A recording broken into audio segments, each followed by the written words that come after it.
Hi everyone, my name's Simon Danucci and I've just passed the new CISSP exam. For those of you that don't know what that is, that's the Certified Information Systems Security Professional. And it's new because the exam's been around a long time, but the syllabus and the exam itself have undergone a significant change as of the 1st of May this year. So I'm probably one of the first people to pass the new exam, which I have to tell you was a great relief, because it was a tough exam and it was tough preparing for it. It was a big mountain to climb. So I am very, very relieved to have passed. And I hope now to share some lessons with you. And in fact, when I mentioned that I passed on the cybersecurity groups on Facebook and LinkedIn, I got a huge response from people who appreciated how difficult it is to do this, and also lots of questions. And whilst I can't talk about the specifics of the exam, that's not allowed, what I can do is share some, I think, really useful lessons learned from my journey.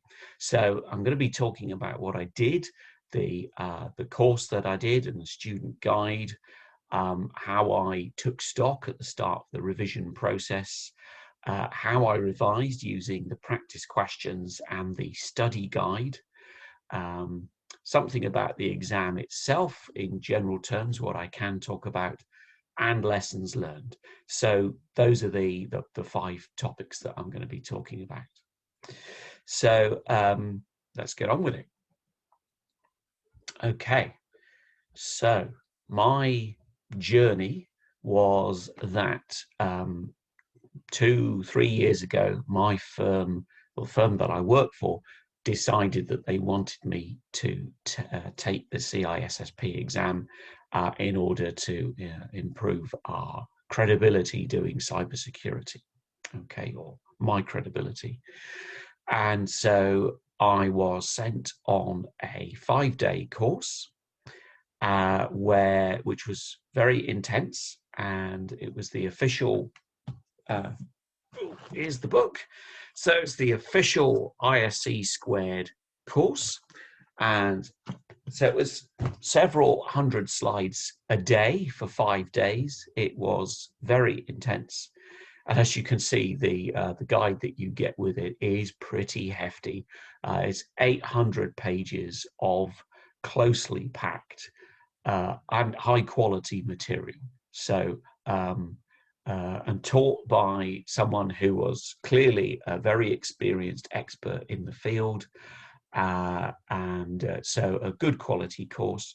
It cost about 3,700 Australian dollars. I think that's about $2,500 US. But it was, in terms of the investment, I think it was worth it because it covered a lot of ground, and I was very rusty on a lot of this stuff. So it was a useful crammer to get back into this stuff.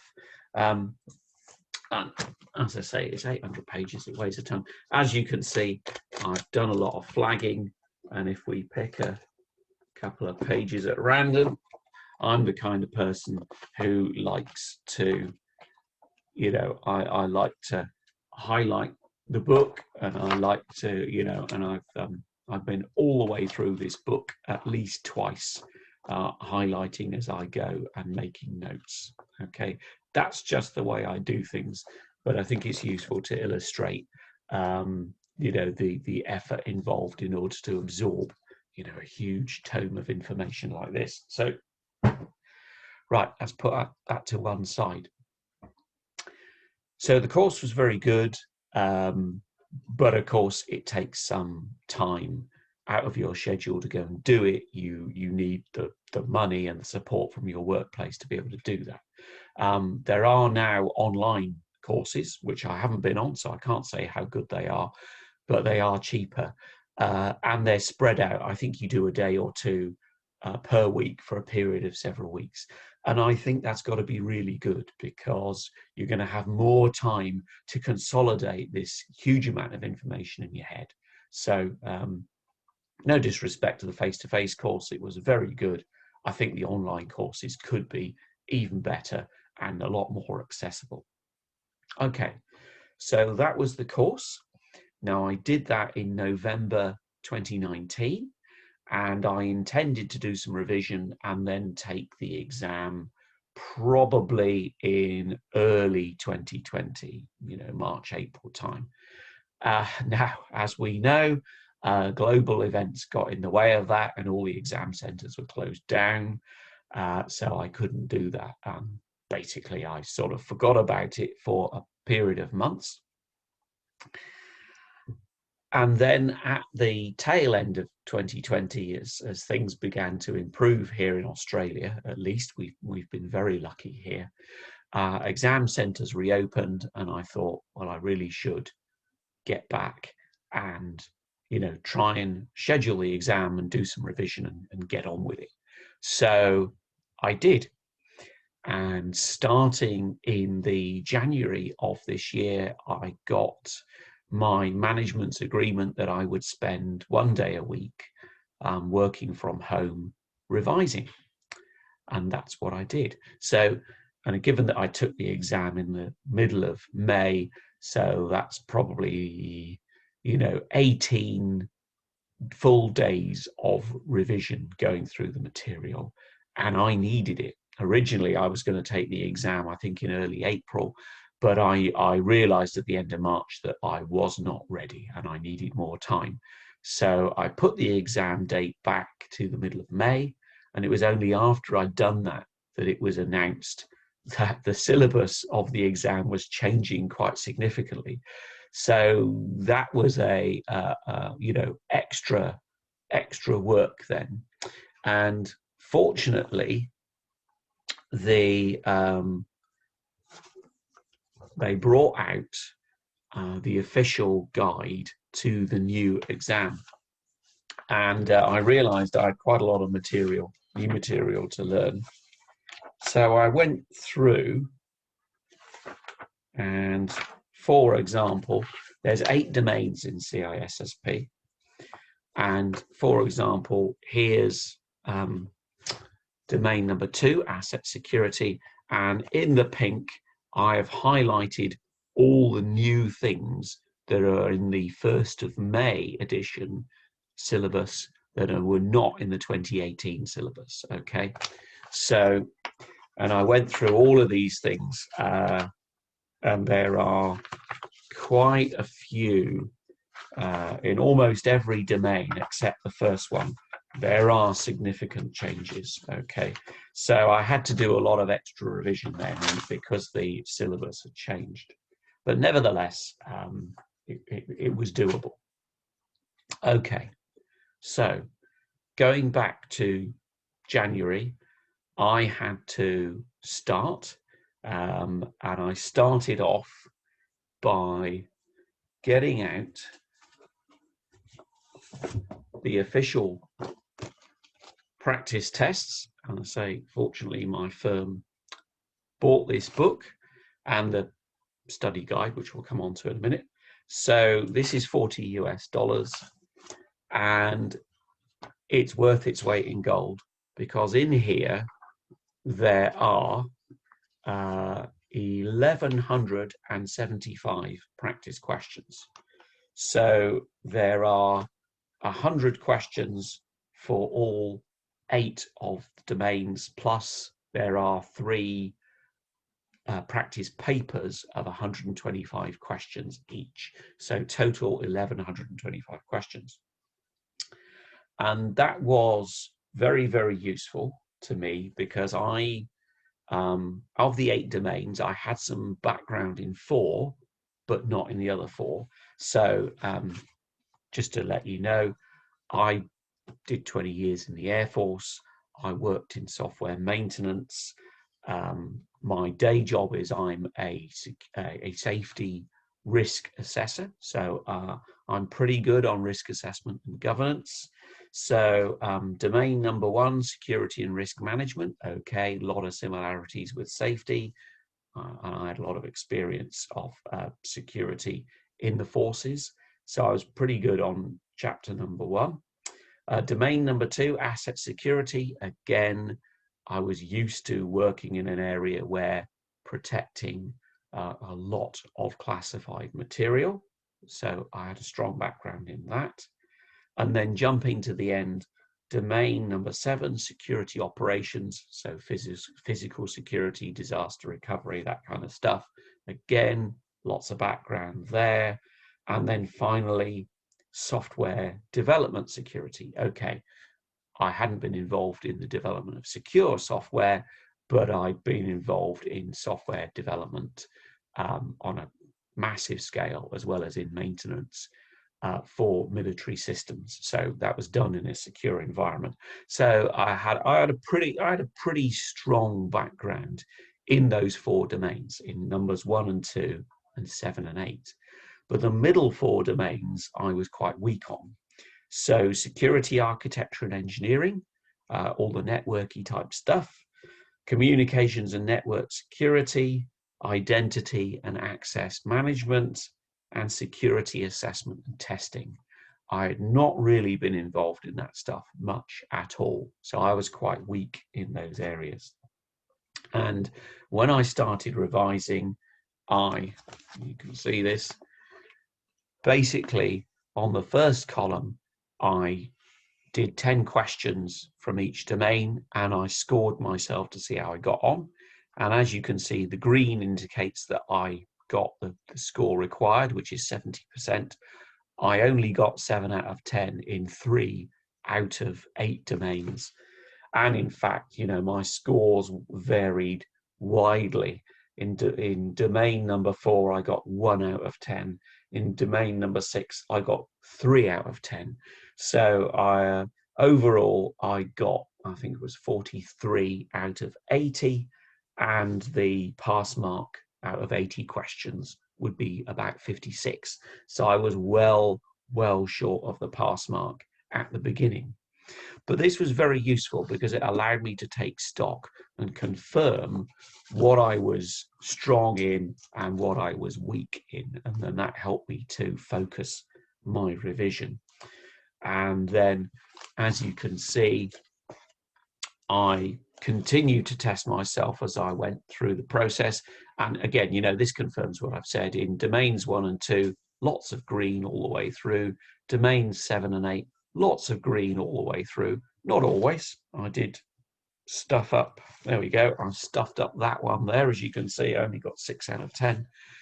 But much weaker in the middle. And it took a lot of work before I was getting consistent 7 out of 10 on every domain. Okay. And so I did about 480 of those practice questions, plus I did a couple of the practice papers. So I probably did about 600 questions and then, you know, looked at where I'd gone wrong. Okay. So that was quite a tough process.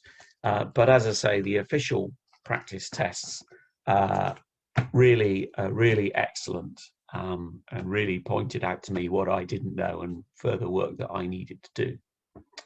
So that was taking stock, and I looked at the practice questions.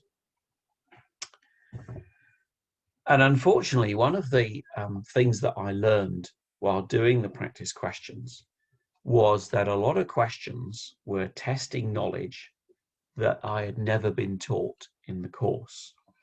And in fact, that's what I did here. So I looked at a total of about 400 questions, and I found that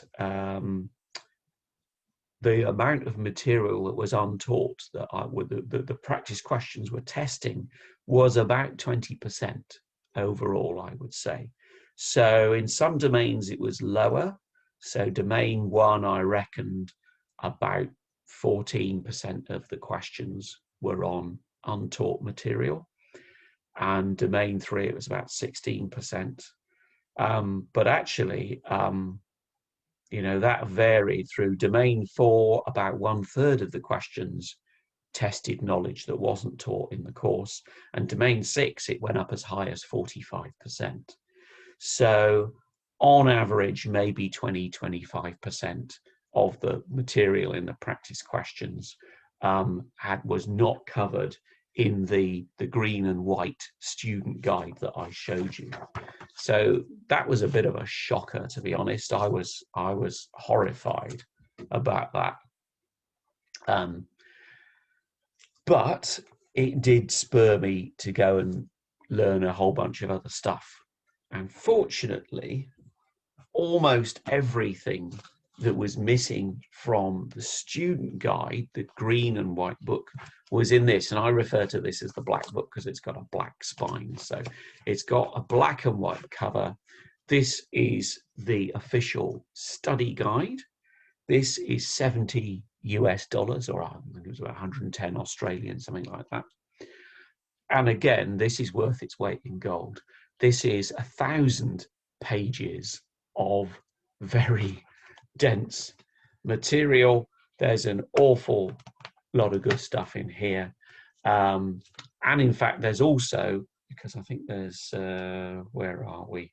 There are 21 chapters and there are about 20 practice questions for each chapter. So there's another 400 plus practice questions in this book alone. So again, it's well worth getting.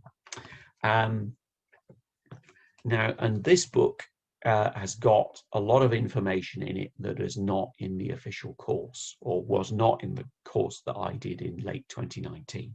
Of course, I can't speak for other courses.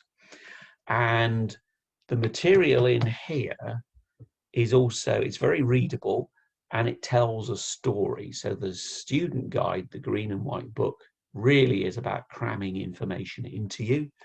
But when you read this book, it really helps you consolidate the information. Okay, so I found this very, very helpful. And I found that the information, the way it was got across in this book, is much more helpful. It told the story, it explained why things are as they are, and that really helped the information to go into my head and stay there. Okay, and that was terrifically helpful for the exam. So I would not have passed the exam without this book. I have no doubt whatsoever, and I would not have passed the exam if I had not done so many practice questions. And I don't think it matters what background you've got. The exam is so broad, the syllabus is so broad that it doesn't matter what experience you've got. You're not going to have the full breadth of knowledge that you need to pass the exam unless you use the study materials. You know, and $70 US as opposed to 2,500, that's really good value for money. And again, $40 US as opposed to 2,500, really good value. So, as by the way, I am not an affiliate of CISSP. I'm not making any money out of this. I'm just telling you the way it was for me. So that was my revision process from January through to early May, and I got a lot better and a lot more consistent at answering the questions, which was good. But then, of course, it came to the day of the exam itself. Excuse me. So I took the exam in English, and if you take the exam in English, it's a computer-based test. It's up to, I think, 125 multiple choice questions. There's 4 potential answers for each question. But the computer adaptive testing, or the CAT, takes account of how well you do at the questions, and you don't necessarily get to answer all 125. The exam stops when it's ready, when the computer has assessed whether you've passed or failed. So, quick word about going to the exam. Very professional setup. I went to a centre in the centre of Adelaide where I lived. So do read very carefully the information they give you about what you need. You need to take 2 forms of ID. I had to wear a face mask, even though we're very relaxed here about COVID. I still had to wear a face mask. You've got to submit to palm scan, ID scan, put all your stuff in a locker. They check you very thoroughly to make sure you're not cheating in any way. And that security all takes time. So you've got to arrive half an hour early. Okay, so very thorough, very professional. Do arrive early. Do look up all the information about what you need before you rock up. Okay, at the here in Australia, wearing face masks is not very common because we have no community transmission. So it was a surprise to some people when they rocked up to the exam centre and got told you have to wear a mask. Okay, so do, wherever you are, do look up what you've got to do. Okay, because obviously nobody wants to be rushing around trying to get a face mask at the last minute. That's just not what you need when you've got a big exam. So the exam was 3 hours, very tightly controlled, as I say, very professional.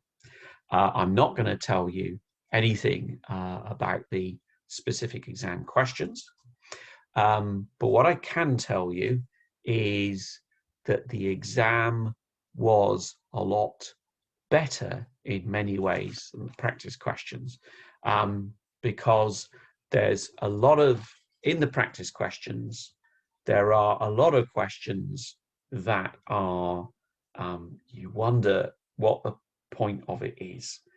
There's lots of questions where you have to choose between different categories of this and that. You know, what category fire extinguisher do you need for such and such a fire? What type of testing is this? Is it type 1 or type 2? Or what type of failure is?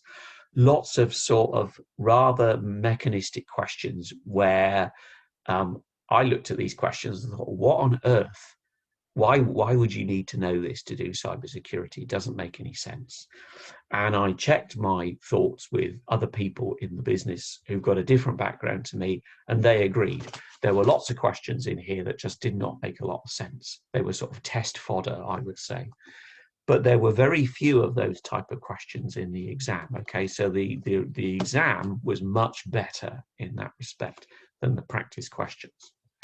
But there were still, I reckon, about 20% of the exam questions that were not taught in the course, and some stuff that wasn't in the study guide. So you do need to read around a bit. Experience in any of the domains is useful, and you need to read around a bit if you possibly can. Now, that is possible. It's tricky. I mean, here we have the CISSP body of knowledge suggested references, and there are 52 references in here, 52. And of course, the first reference is the official course guide, and the third one, I think, is the, no, my apologies, the first one is the study guide, so that's 1,000 pages. So there's thousands and thousands of pages in these references. You can't possibly read them all. So my thoughts would be get online and look at some, do some research and ask around and get some more focused learning, because you can't read all of this stuff. And similarly, there is an official CISSP glossary. Here it is. And there's 50 pages of this glossary, including all the references. And there are actually 423 defined terms in here. But actually, this is a bit out of date. A lot of the terms in here are not much use. There's lots of terms that you learn in the study guide that are not in here, not even in the old syllabus, let alone the new one. So that's not a great deal of use.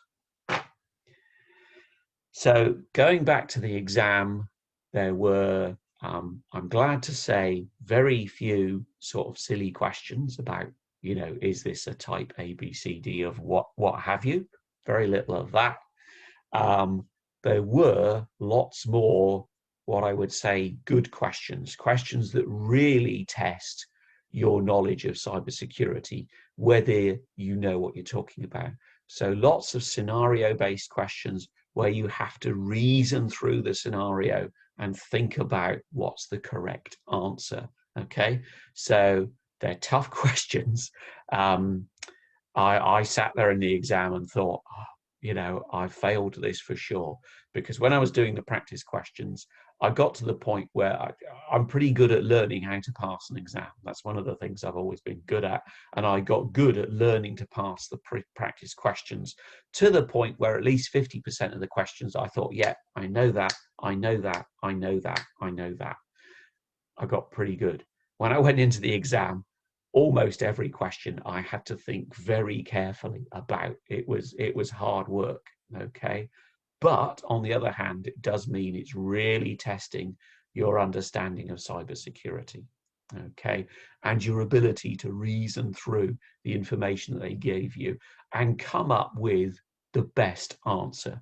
So there's a lot more judgment involved in the exam than there is in some of the rather mechanistic questions in here.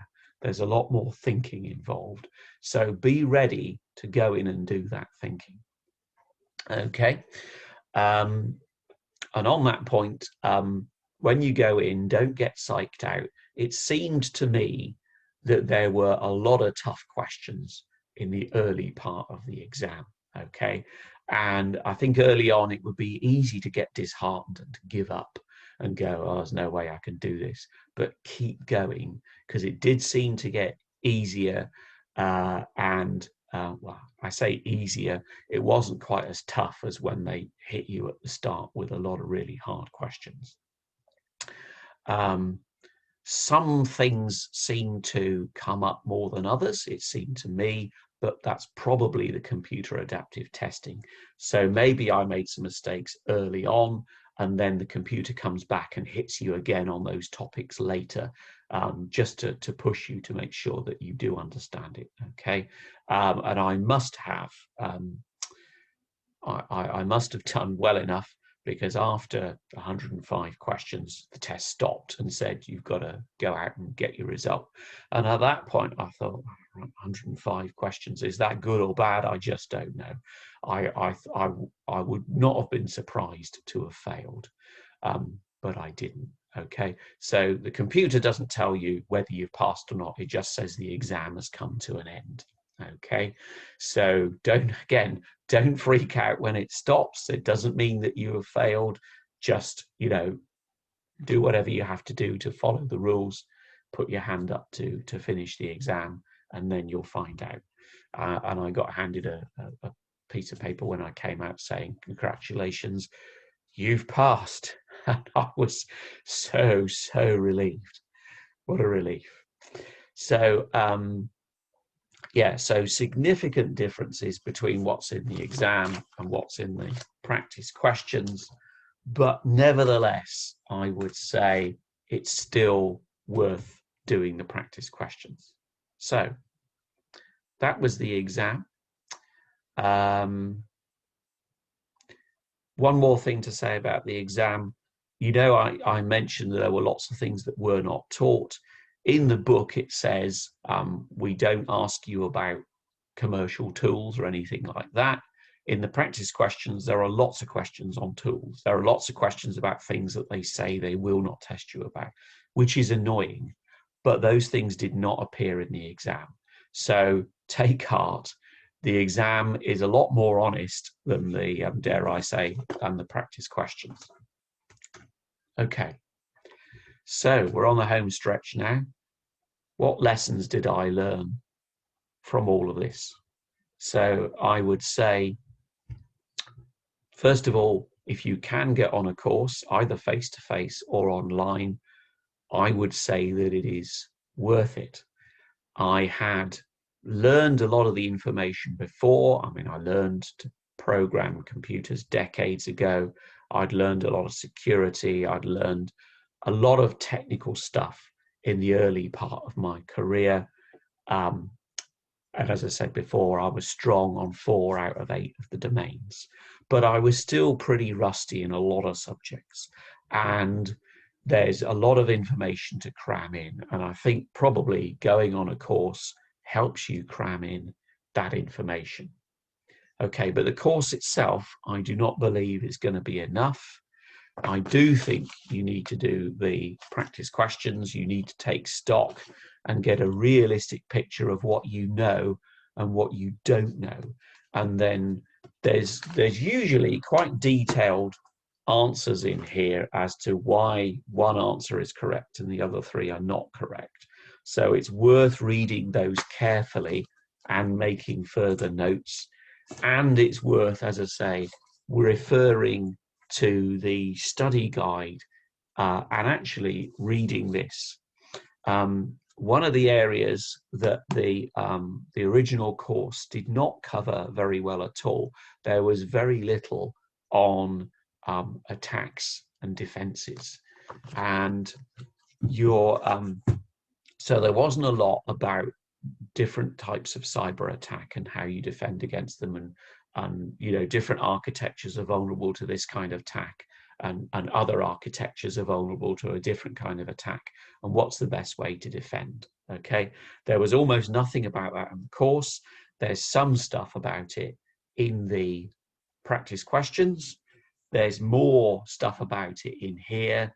In chapter 21 especially is all about different attacks, but even the information in here was not really, I would say, in enough depth to answer quite a lot of the exam questions. So there were quite a lot of exam questions about this scenario-based attack and defense. Okay, and as I say, this version of the book, maybe the new version of the book that's coming out this month, maybe that will have more in that area. I hope so, because that's what you're going to need.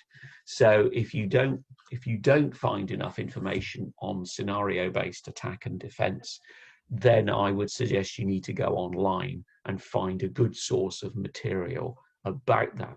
And I'm afraid I can't recommend one to you because I haven't had time to go out and search the internet and look at what's out there and say, oh yeah, that's a really good source of reliable information.